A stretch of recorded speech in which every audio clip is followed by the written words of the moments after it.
Okay, welcome to our second session that's focused on developing vocabulary within the early years. Thanks for coming along, and please do participate in the activities and the discussions. Use the chat function if you can, and you can enter any questions or comments as we progress through today's session. I can appreciate it might not be that easy considering the setup. Another thing, just to let you know, today's session is being recorded, but please don't let that stop you from participating in any way. So hopefully since our first session, you have started to use some new or different vocabulary strategies, or even considered as a team how you are supporting vocabulary within your setting. Today is an opportunity to reflect on what we are already doing, share ideas, and learn more about how to develop children's vocabulary. Specifically, we'll be looking at the use of the STAR approach and planning for vocabulary within your setting. So we'll move on to the next slide, Paula, and I'll give it over to you. So generally we're wanting to support children's language development through play and through talk and everyday interactions. And we really want to try and make words count, think about ways to have fun with words. And a lot of these ideas we covered in the first session a few weeks ago. So it's really important to try and use a range of different methods to support children's vocabulary. So you can try and have a think about, what's implicit, so what's caught throughout the day, reading together, encouraging reading for pleasure, or what's more explicit, so what's more taught. So thinking about pre-teaching vocabulary, directly introducing words, and exploring them together with children. So we want to really think about developing children's vocabulary within your own setting, what is caught and what is taught, and what different strategies are you using as practitioners. And today, as Colette said, we're going to try and focus a bit more on how do we really select and introduce words in a more structured way within the early years setting.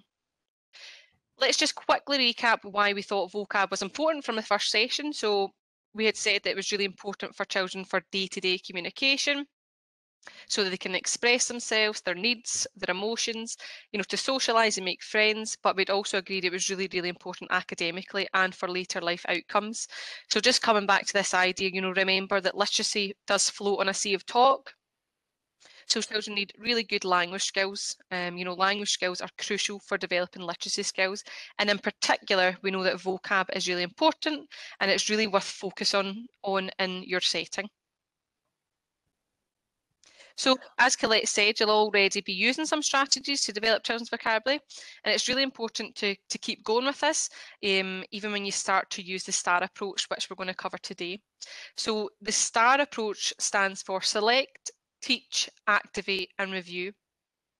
So we're trying to select the really useful vocabulary, we're trying to teach or introduce the selected vocab in a structured way, and we're trying to activate the meanings by using words in context and sentences, and then reviewing words, so going back over the taught words to really try and ensure that they're remembered and they're retained. So select, teach, activate, and review, and we're going to cover that today. So how do we go about choosing words to focus on? You want to try thinking about selecting words from maybe a book, so a storybook or a topic, or even taking inspiration from events in the yearly calendar or new play experiences and resources that you have within your nursery. And as practitioners, you want to try and select and categorise words according to, children's profiles and the level they're at within your establishment. So you're going to know the children best within your own setting, but we're going to try and pull out Tier 2, so Goldilocks words. Those tend to be the words that we try and focus on. So you see some different kind of pictures here on this slide, just to mention that vocab tends to be split up into 3 different sections. So when you're looking at selecting words, you want to start by identifying a list of relevant words, either from your storybook or from your topic, and then try to sort that range of words into different tiers. So you see 2 different pictures here on the slide, hopefully. We have kind of Tier 1, Tier 2, Tier 3, and we've also on the right hand side here, we've got anchor words, Goldilocks words, and step-on words. So words are normally sorted into tier 1, tier 2 and tier 3, or within the word aware approach they refer to them as anchor, Goldilocks and step-on words. So when we're looking at storybooks that we're using or topics and trying to pull out key vocab, we want to try and identify Goldilocks words, so kind of tier 2 words to focus on with the children. And these are words that are really quite useful across different situations and contexts. You know, they tend to be higher frequency words that are found in a variety of different kind of content areas. So they're really useful words. They're likely to be encountered again. You know, and you're likely to be able to describe them using fairly simple language. So this idea that the words at tier 2, so Goldilocks words, are not too easy, you know, they're not too hard, they're kind of just right for children. And when you're trying to identify Goldilocks words, you'll tend to find that the average older child would have a really good level of knowledge of that word. Whereas, you know, tier 1 words are, you know, words that children would already have a really good understanding of. You're not needing to focus on as much. And tier 3 words or step-on words are less likely to be encountered again, and maybe the older child wouldn't have that much knowledge around about that word, so they tend to be trickier words. So as I said, we tend not to focus too much on tier 1 or 3 words, but instead we're trying to pull out tier 2 words, so Goldilocks words that are really quite useful. What we're going to do now is just have a look at some words that we pulled from a storybook. So these words are a selection from The Tiger Who Came to Tea.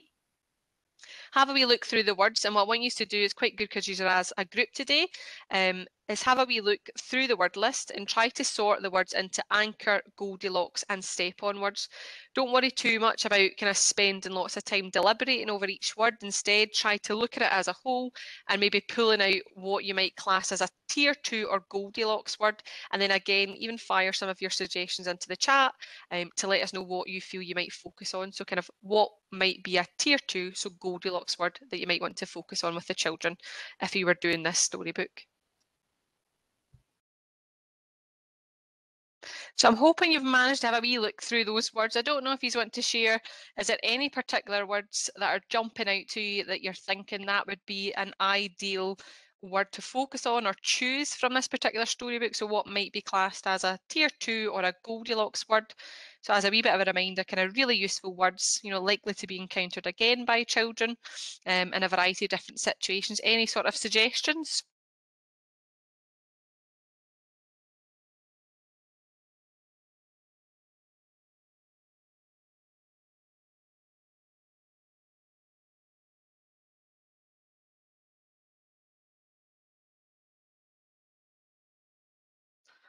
Colette, can you hear anything? I can't hear anything, and I No, can't I hear can't anything. hear anything either. We don't, when it's WebEx, I can't unmute you. I think that's a Teams thing. So if somebody could unmute so we can hear your discussion, that would be fabulous.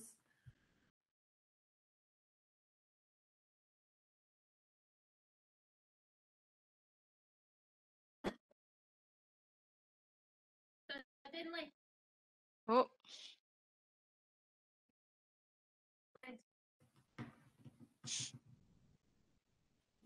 So suddenly what tier would that belong to? 2. Okay. Any others? Girl, 1. Yep, absolutely. So girl would be a word that you think that a lot of the children would already have a really good understanding of it. And is there any other words you think, along with suddenly, might be quite a nice kind of tier 2 word, so Goldilocks word to focus on? Excuse. What was that one, sorry? Excuse. Perfect.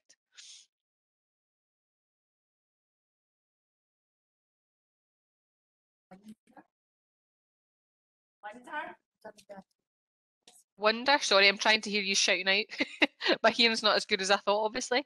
And anything else, any other words that either they're jumping out to you to think those are too easy, so I wouldn't want to focus on them, or as I said, Goldilocks words, so ones that are ideal to maybe focus on from week to week. Any other ones? Tiger would be tier 1. Yep, so you would think that the children would already, you know, kind of know what a tiger was, be able to understand it and use that. Yep, any other thoughts? Cake. Cake. You think that would be a tier 1 word? Do we already have a really good understanding of that? Swiss pie. Swallowed would be a tier 2. Tier 2, yeah, so a wee bit more challenging, but quite useful in a variety of different kind of sentences or storybooks or situations. Absolutely. What I'll do just now is I'll skip on to the next slide and give you a wee idea of how we had tried to sort some of the words. Actually, when we'd had a wee look through the Tiger Who Came to Tea, there wasn't a great amount of words that I probably would class as Tier 3. And as I said, what you want to try and do is, as a staff group, when you're looking at, pulling words and selecting them from storybooks, there's not a set, set answers or set lists anywhere. As kind of practitioners, you're going to know the children best in terms of what level would be the right sort of level for them. So it might be even in some of this list, say, for example, in the middle there, we've tried to highlight some kind of potential Goldilocks words or Tier 2 words. Say, for example, like kind of big. You might find for some of the kids within your establishment that big actually might be a Tier 1 word that you wouldn't want to focus on because they've already got. So you might find that words kind of can change column depending on the kind of cohort of children that you're working with. But there's some suggestions there in the middle. So things like, suddenly, furry, swallowed, I know you had mentioned, dark, wonder, packets, even saucepan, idea, so maybe slightly trickier words. When we were looking through the Tiger Who Came to Tea, what I had noticed was the word all, so the concept of he ate all the cakes or he drank all the water or all the milk or whatever it was, came up quite a few times, so there was nice repetition of that word, and it's a kind of a concept word, so a wee bit trickier, so hopefully that gives you a bit of an idea of pulling words from a storybook. And as I say, that can be a storybook that you're using within your own nursery. So after you've selected your words, you want to move on to the sort of teach part, or introducing your words in a structured way. So when you're introducing words, it's really important to try and include both kind of sound, so phonological, as well as semantic information, really to try and help the children learn words.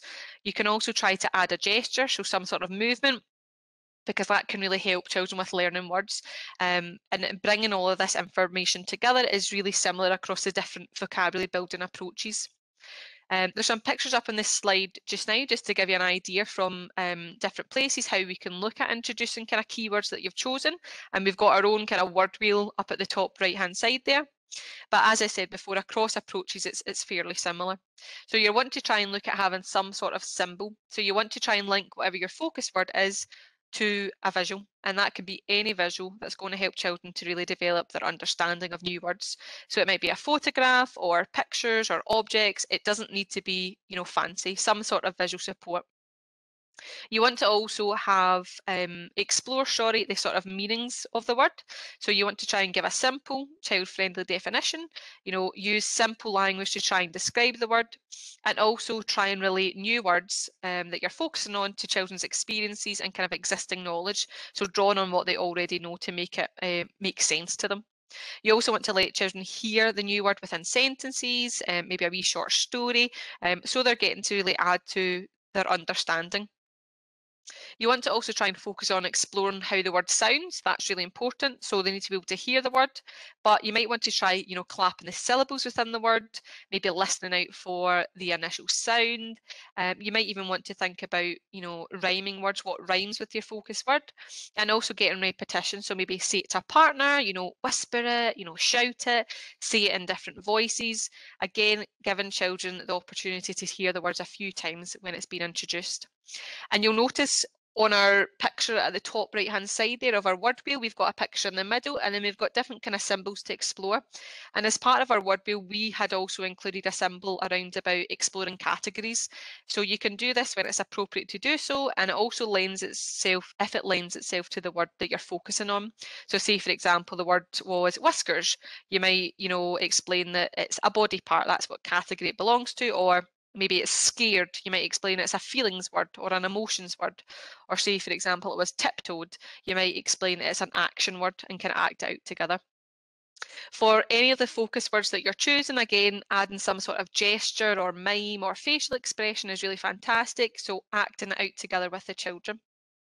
And your kind of gesture or mime can be suggested and agreed with the children. So it doesn't need to be a formal sign or anything that adults need to think up. You can even take inspiration from the children and agree that together. You can try also to incorporate your word within a quick song. a lot of nurseries like to choose the theme of a regular kind of nursery rhyme or song that's well known, like the wheels on the bus, etc. And that's a way to kind of introduce their word that week. Other approaches like Word-Aware have got kind of word raps and word songs on YouTube as well. So you can always Google that and have a wee look. Once you've introduced your word, you want to make sure that you write it and you draw it, or you have some sort of visual placed on your word wall or your word area. Now that seems quite a lot to get through, but I promise you once you get used to it, that sort of teach or introduction of the focus word for that day or week really should only take you 5 minutes or less. Once you get more confident with it, and children, get to know that wee quick routine, it becomes a lot quicker, but it might take you a wee bit longer when you're getting started. And as I say, you want to kind of start small, you maybe 1 to 2 words a week and build up from there depending on your establishment. A quick word on concepts. So concepts tend to be, more abstract ideas. They tend to be trickier words for children, but they're really, really important words that help shape how we think about and understand the world around us. So there's some examples there on the slide, kind of to do with space, or movement or time or size. And what you really want to try and do is still use that STAR approach.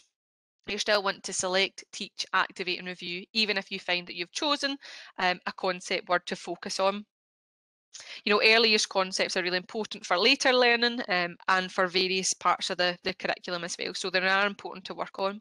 Traditionally, we would teach opposites together. You might say in front of and behind, but what we tend to find when you're looking at focusing on vocabulary in a more structured way within your nursery, in your early year setting, what we would normally recommend is not teaching opposites together, because you tend to find that if these words are introduced at the same time, then they're maybe not securely learned and remembered, and the labels can get confused for wee ones. So they do often say that it's better to try and introduce one concept at a time and make sure that that's kind of fully established before introducing another, which seems a wee bit unusual. So you'll see from that picture there and from the examples, it might be that you're focusing on empty. So rather than focusing on empty and full together, you might talk about empty and not empty. And similar, the other example there, this is behind and this is not behind. So it's a slightly different than maybe how you've kind of completed it before. The important thing to mention with concept words is that they are more abstract, they are trickier to explain just using words.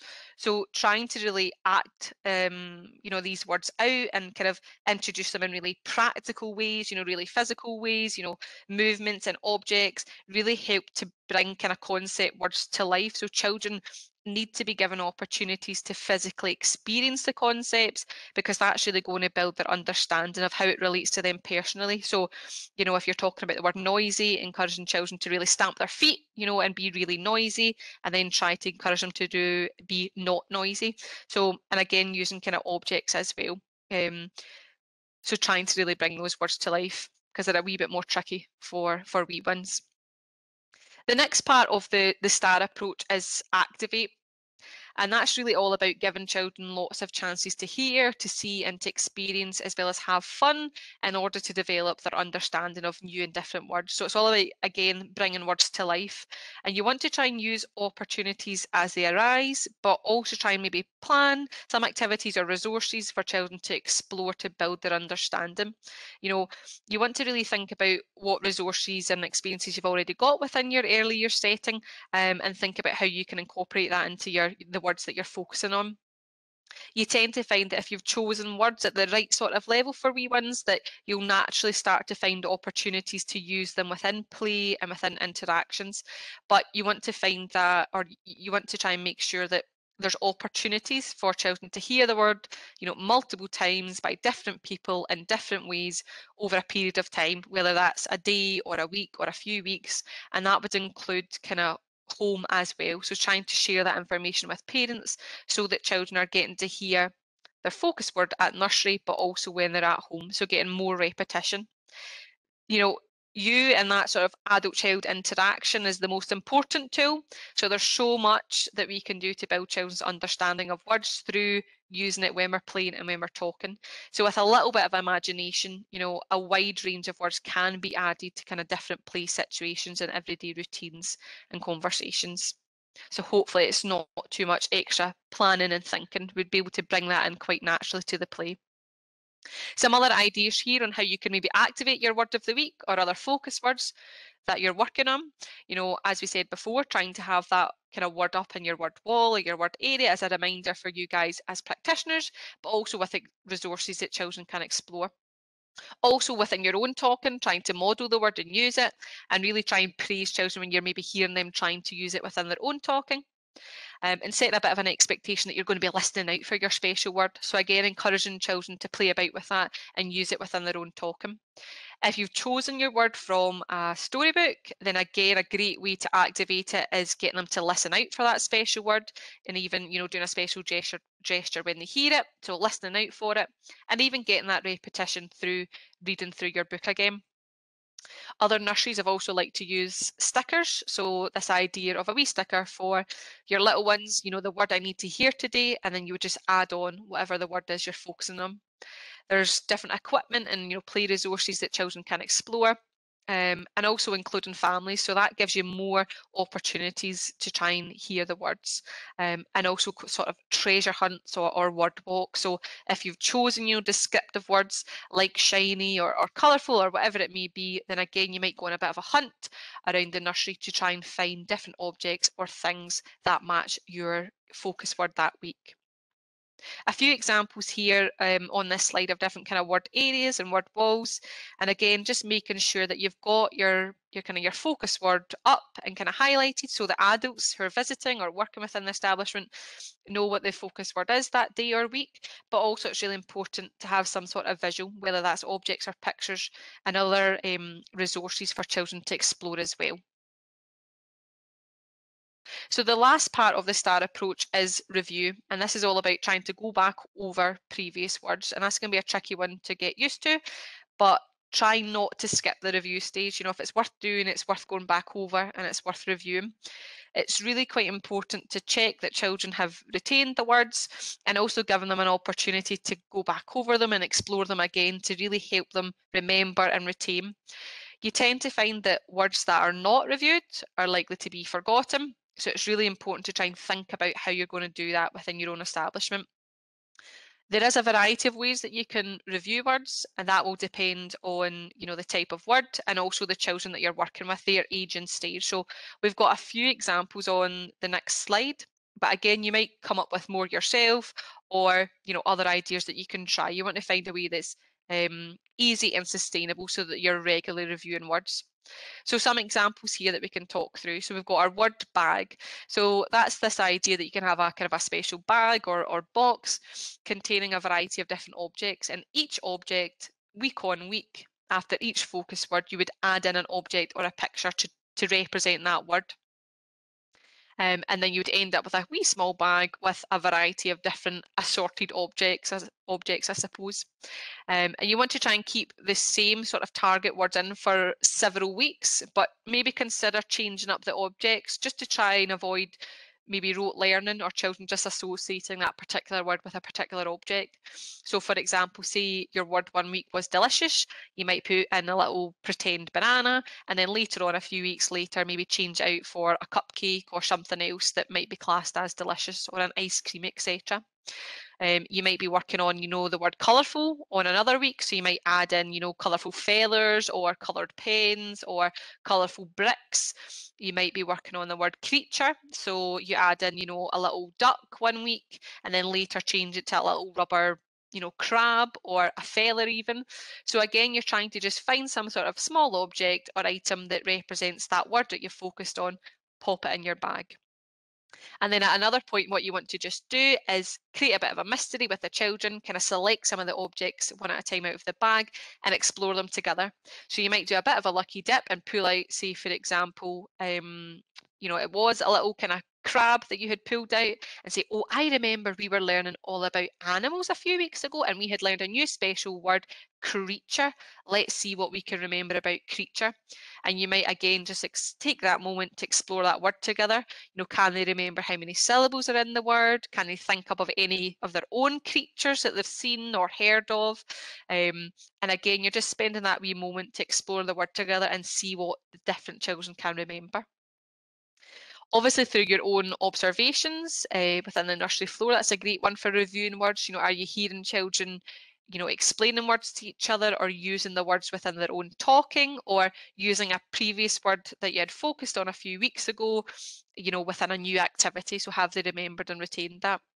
You can also try this idea of our big book of words, kind of using floor books to document words that you've been focusing on with the children, you know, adding pictures and different, you know, kind of photographs and comments and writing. And then again, that's a great way to kind of explore that book together with the children and see what they remember.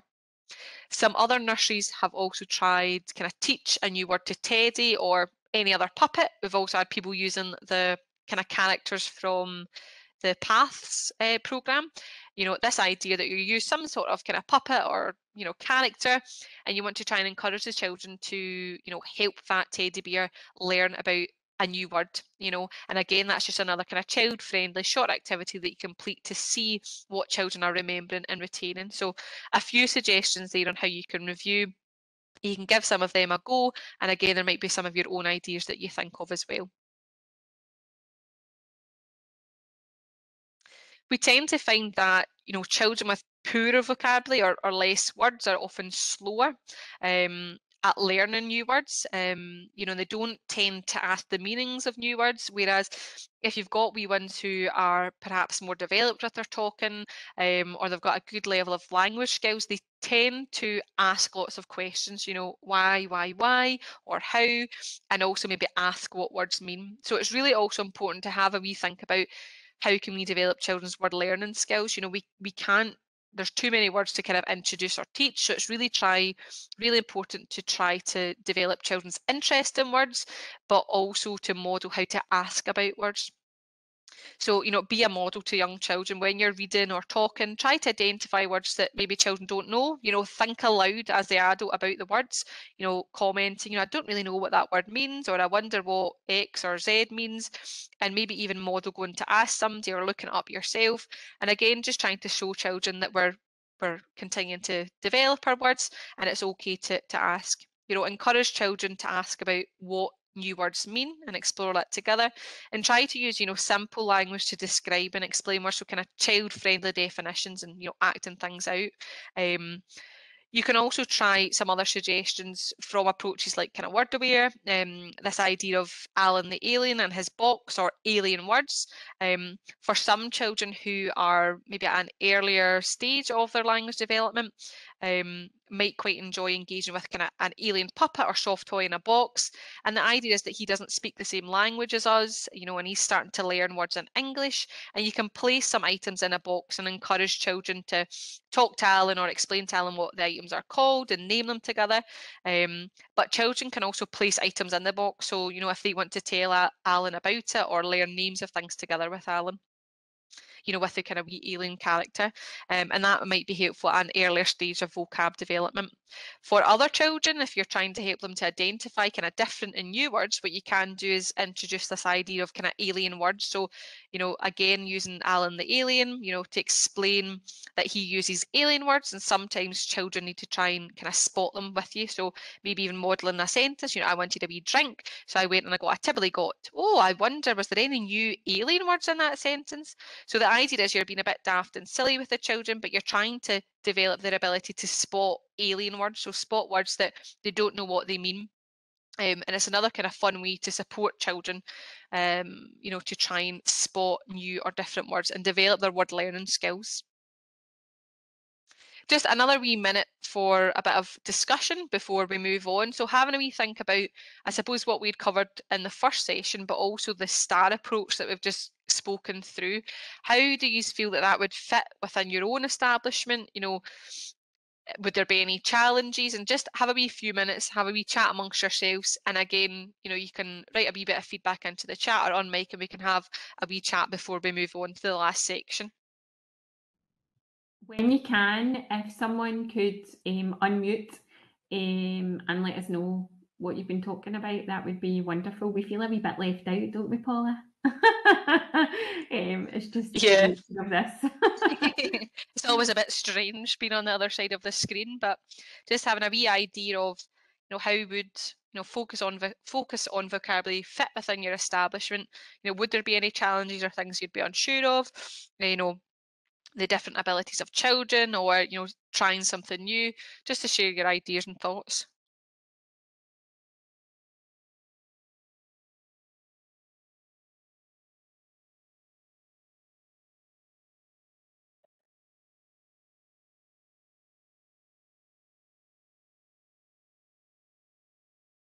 We were just saying that maybe you've got quite a lot of children, so it might work a wee bit better doing it in smaller groups.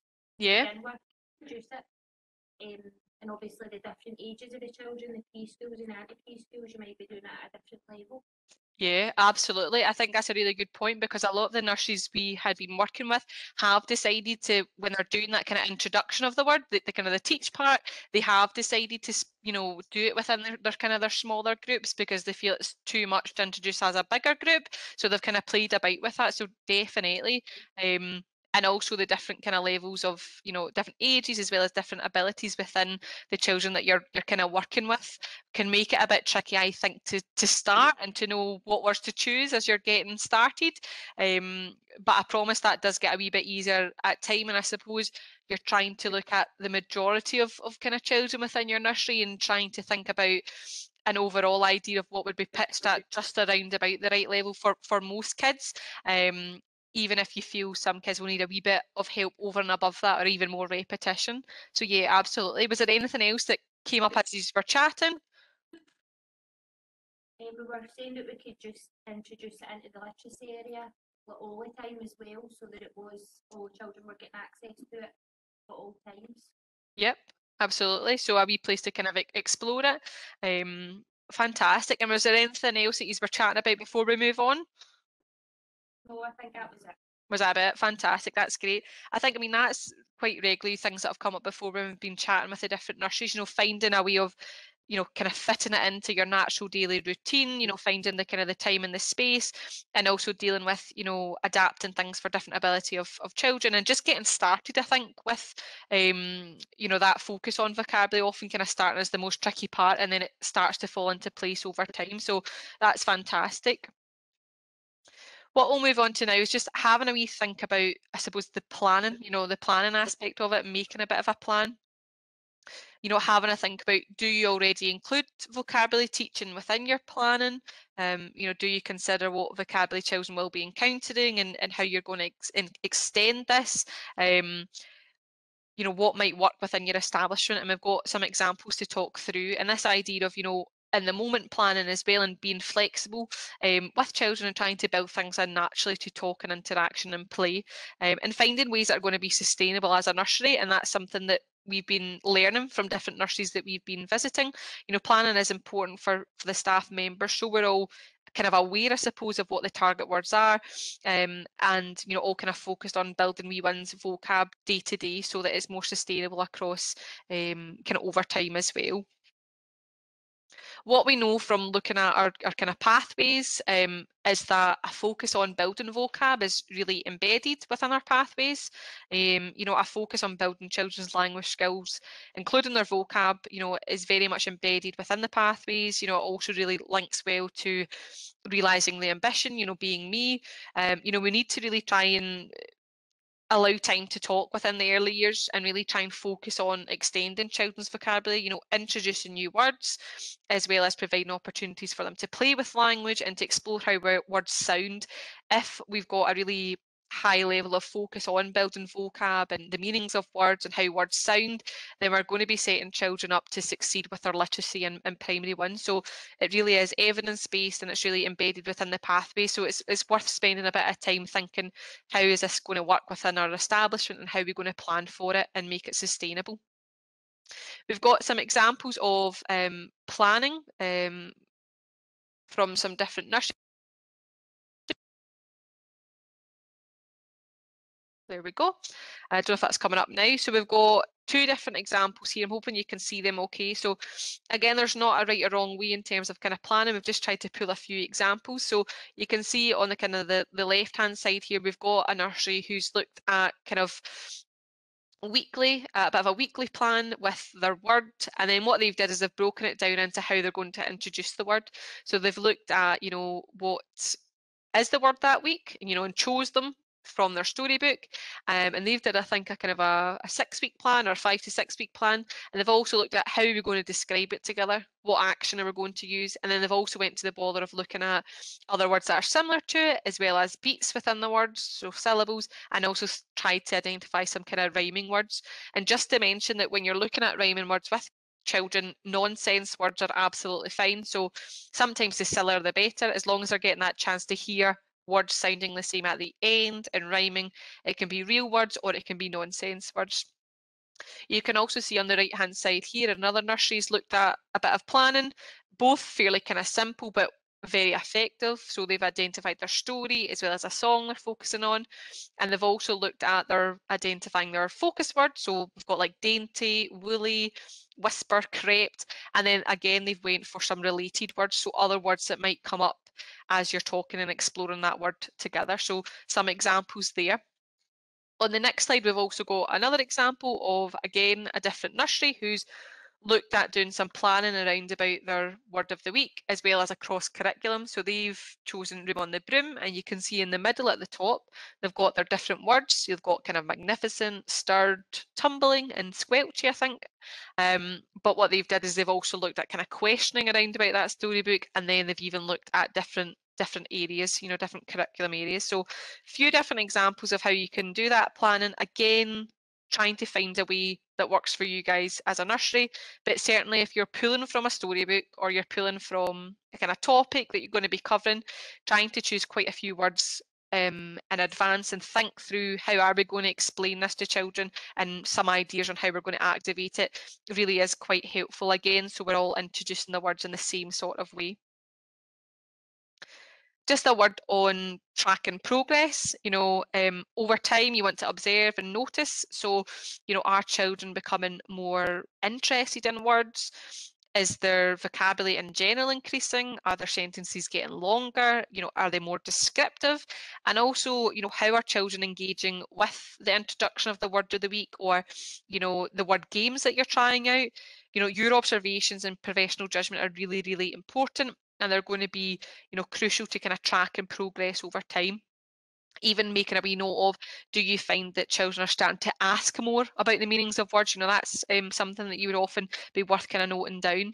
Also, if you're finding ways to review words regularly, you're getting that sort of natural opportunity to monitor the children's vocab and also their ability to retain and to use words. And some folk have been trying to use, as I mentioned before, kind of floor books as well as another way of kind of tracking how children's comments and their learning as you progress over time. So again, looking at using that everyday kind of play and interactions and your own observations to really try and track children's progress. As a wee final word, as I mentioned before, it's really, really important to involve families, and that's something that we're great at doing within the early years. We want to try and find ways of sharing information with parents that's going to be simple, it's going to be accessible and practical, so that they can really get involved and engaged. And we found, I suppose, over the past few years, with lockdown, lots of kind of new and inventive ways of keeping in contact. But it's really important to try and tell parents the importance of vocabulary and what you're doing as a nursery to kind of focus on it. Lots of nurseries share their word of the week and how to explain it to children. You can also think about sharing your word games or other ideas. You can also use the I word I need to hear today sticker so that children are going home and exploring that with families. You know, stay and play or parental kind of workshops have worked in the past, and we've also had lots of nurseries using their Twitter as well as newsletters and information boards to share information on vocab as well as kind of words of the day or week. And that's really, really important, again, for children just to build up their understanding of words and really extend their vocab. If you're focusing on any particular words, even sort of descriptive words, lots of children really involve looking for that at home. So colourful things or tiny things at home, and then sharing it on their learning journals or bringing them into nursery to share with adults. So there's lots of great ways to involve parents and really extend children's learning and their vocab. We'll have a few wee minutes now. If there's any particular questions that you are wanting to ask, then we're happy to try and answer. Again, you can unmute or pop them into the chat. And what would be really fantastic is we've got a wee QR code here, and before you jump off, if you've got a wee mobile handy, then it'd be fantastic if you could try and scan that and give us a wee bit of feedback. It's just a couple of questions, and it honestly just takes a minute or two, so we would really, really appreciate that. So I'll leave that up just now. If there's any questions, we'll answer them, and please give the wee QR code a scan and give us some feedback. And thanks so much for listening. Yeah, thanks everybody. What I will do also is I will send Marie a copy of this PowerPoint and the previous one, and some word games that you can use. Paula, what about the baseline? Should I be sending that too?